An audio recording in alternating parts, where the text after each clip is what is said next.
Hello. In this clip from our Justia webinar, Podcasting 101, Advising Clients in Pre-Production, Production, and Distribution, Alexia Bidet will share her final thoughts while answering audience questions about the podcast and legal industry.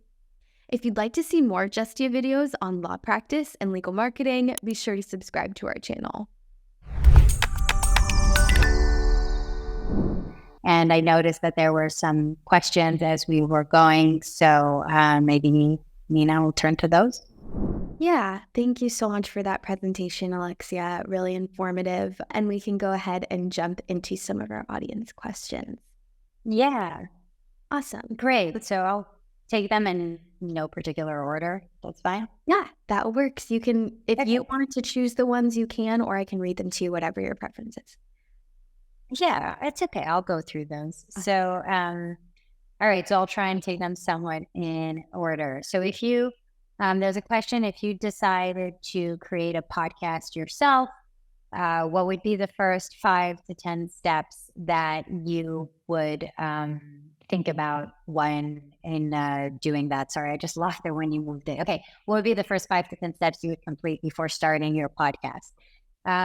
So that's a good question. I mean, you as an individual, I would think about, there's a lot of different things. One, do you have an LLC set up? And are you, making this podcast through your LLC?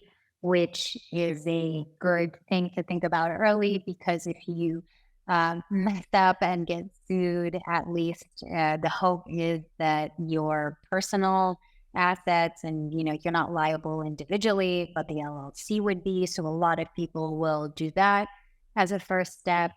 Then in terms of the title, looking if there's other titles out there that are the same.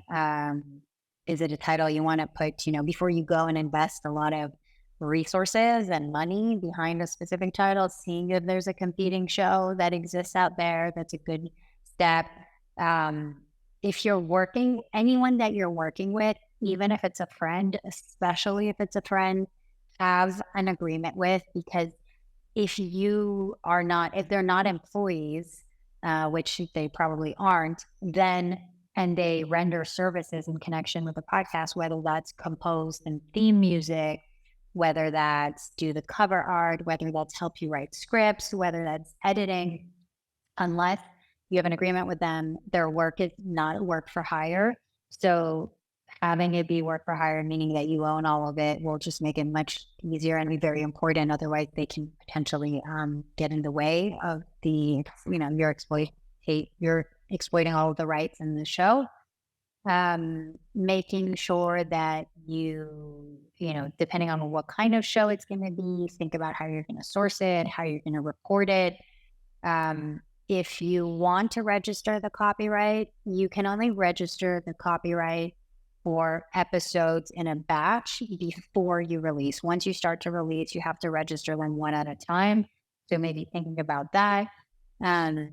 Yeah, a lot of potential steps to start, but I often think just having your paperwork in order. And then there's like technical things like finding a platform, all of that. But there are a lot of things I think in terms of starting that also, other from legal, just things to think about. Let's see so this is a sort of a good segue. There's a question: what provisions should be included in contracts to address potential disputes among podcast team members? So that's a great question, because it's like I was saying, at some point, you typically only look at a contract when things go wrong. So it might be that it's co-hosts and one wants to keep making the show and the other one has that. Well, talk about that, right? If one doesn't want to, but the other one does, have you said that the party who wants to keep making the podcast can, but they'll pay a passive revenue share to the party that's out, and they'll be able to keep doing it? Do they have the right to do that?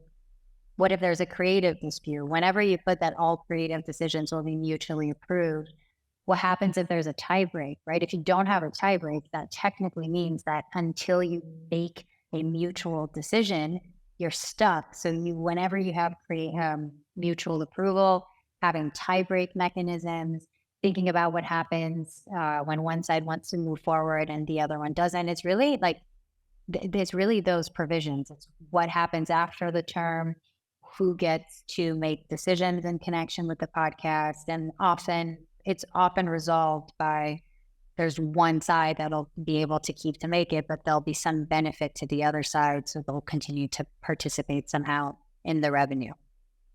Um, Other questions, do I tend to be involved with audio-based podcasts or video-based podcasts, or both?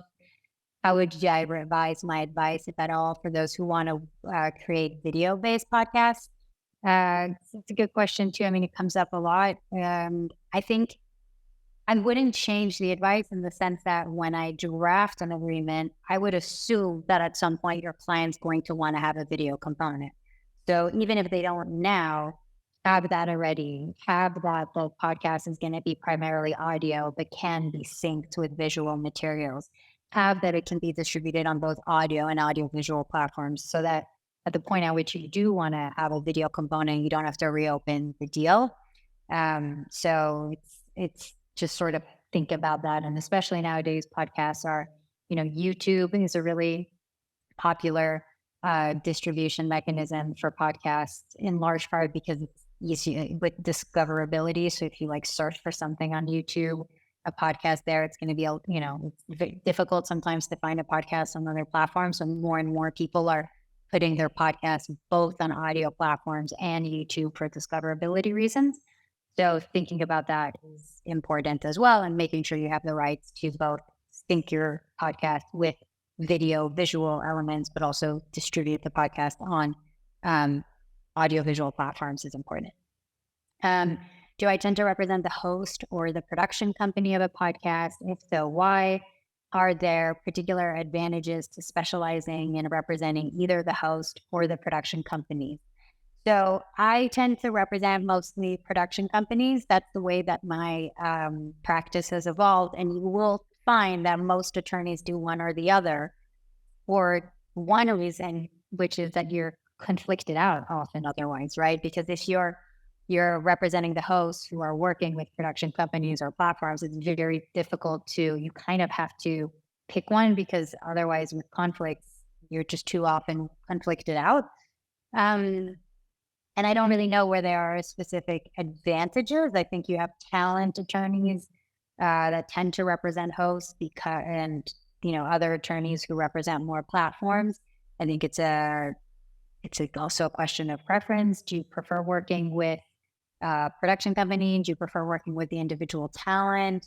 Do you feel like you're doing more the good work for the creator by representing the host? Some people it's a lot of personal preference too. I personally like working with production companies because you stay with them across their slate of shows, and you work on a bunch of different shows with them.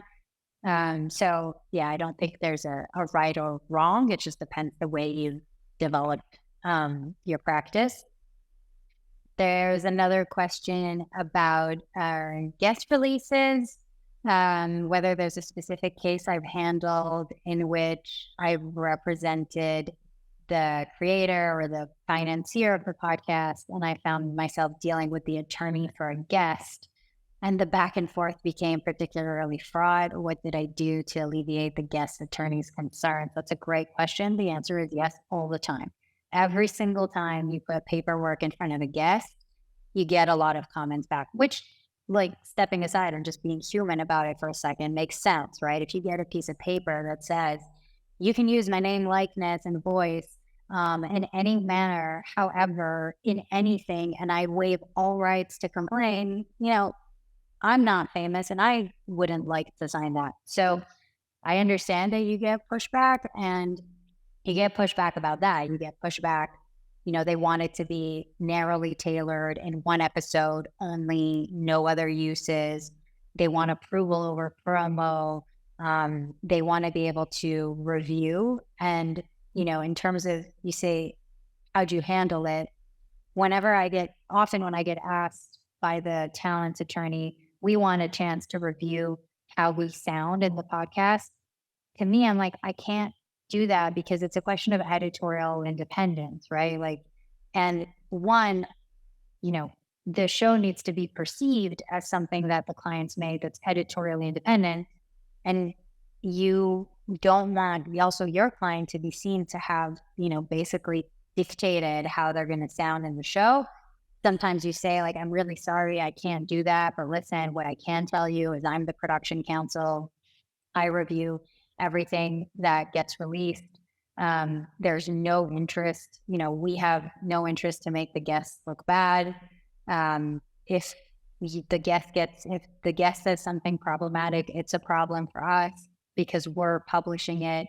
We're the party with the deep pocket. So even though we're asking you to say that you're not going to say anything defamatory, rest assured, the goal isn't to rely on that indemnification because we're going to be on the hook if something happens. Listen to other episodes we've done. You see how the guests come across. We've got a shared interest in the guest looking really great. You can agree and say, look, I can't say I won't, edit the interview in a way that's negative because that's not a legal standard. But I can agree, obviously, that we're not going to, edit the interview in a way that's defamatory of you. And I think often like the back and forth, which when you get a red line where you're going to land. And so I think sometimes the most efficient way, rather than giving piecemeal the pieces you can, you're like, listen, I hear you. I saw the comments. Here's a responsive red line. It's the best I can do on all these points. If you've got further questions, let's talk about it and just sort of cut through it. And, it'll be better for your client. They're going to have less fees. So I think just cutting through and often getting on a call helps, getting the other side's attorney on a call, providing reasons for why you can't do something. Because often if you just send back a red line that says no, no, no, and they send that back to their client, the talent, that's going to be much harder than if you send back either within the email or in the document notes that explain why, because the lawyer is going to be able to also forward that to their client and say, listen, look, I really tried. These are the reasons. Like, are you comfortable us closing? So sort of like help them help their client too. The last question here, have I found that the laws of a particular state are more favorable for this industry than other states, like the laws of Delaware? That's also a really good question. So the governing law clause is, it's not that it's more favorable specifically for the podcast industry. It's just that, for example, in New York has a lot of experience with publishing generally. The judges are experienced. New York tends to be a little bit more publisher friendly than necessarily talent friendly, whereas California, which has very robust rights of publicity laws, everything is, very more talent friendly. So it depends, right? If your talent typically wants California law to apply, the publisher might want New York law to apply. The parole evidence rule works differently in California and in New York. So it depends what side you're on, but yes, like deciding the governing law, deliberately and mindfully is important. And I think that brings us to the end of the questions. Thanks for watching. We hope you enjoyed this video, and if you did enjoy it, please hit the like button and subscribe to our channel for more videos on law practice and legal marketing. See you in our next clip.